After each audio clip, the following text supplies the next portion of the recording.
At one time, the Chinook Nation of more than 60 villages extended from the mouth of the Columbia River to the Cascade Mountains. 200 years ago this October, Lewis and Clark's Corps of Discovery came upon the village of Catlapotle, just north of what is now Portland, Oregon. The Chinook tribe has recently completed a traditional plank house near the site. NWIN's Frederick Lane reports. The Chinook people have lived along the Columbia River for thousands of years. As a river people, their villages span the lower Columbia from the mouth of the river all the way to the Dalles, Oregon. Being skillful traders, their language became the trading jargon for tribes and explorers throughout the Northwest. 200 years ago, as Lewis and Clark's Corps of Discovery came down the Columbia, they came upon the Chinook village of Catlapotle, where 14 plank houses stretched a quarter-mile along the river. When Lewis and Clark came, they heard they were coming ahead of time, and they watched for them to come to that area, and she said she and the children were also afraid of these white people they'd never seen before, that they went up on the hillside there and hid and wouldn't come down to see the Lewis and Clark expedition because they were afraid of them.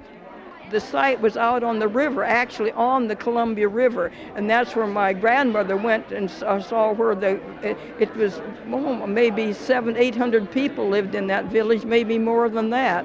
And it was an important village. There were villages along the Columbia River, from the mouth of the Columbia clear up to the Dalles on either side. In the fall of 2002, the U.S. Fish and Wildlife Service, the Chinook tribe, and hundreds of volunteers started the construction of an authentic Chinook plank house near the old village site on the Ridgefield Wildlife Sanctuary. The actual construction segment of it was pretty quick. We actually think we managed from the start of getting logs to this stage, it's about 1 year and 8 months or so.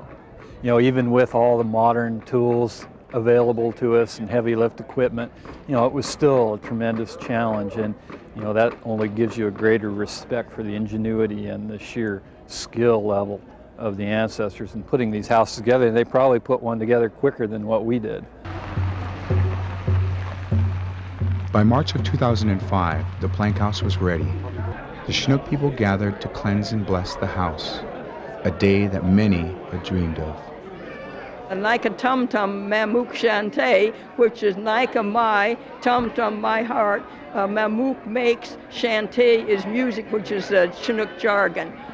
And that's the way I feel. It's just a overwhelming feeling of joy. They got this made. They actually were able to do it.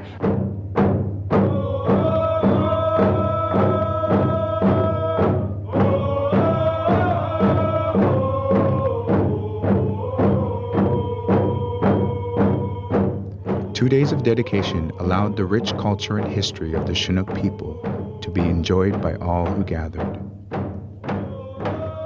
This is an emotional day. This is the day to look into the eyes of our elders and look into the eyes of all those people who have put so much effort into this house. These three right here are really the lifeblood of this house. They're the ones that have been down here day in, day out, good weather, bad weather, getting this house here. We want to give this to you so that you remember us when we were here to help you, to lift you up in this time. Thank you for what you have done on behalf of all the Chinook, all the Chinook. Thank you, sir.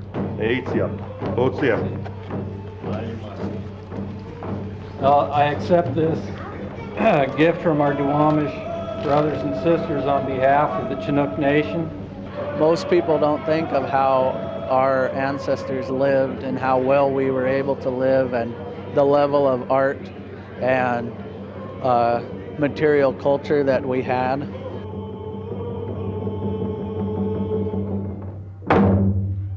The plank house here at Catlapotle will give the Chinook Nation a foundation upon which they can keep their stories and culture alive for the generations to come. For Northwest Indian News, I'm Frederick Lane reporting.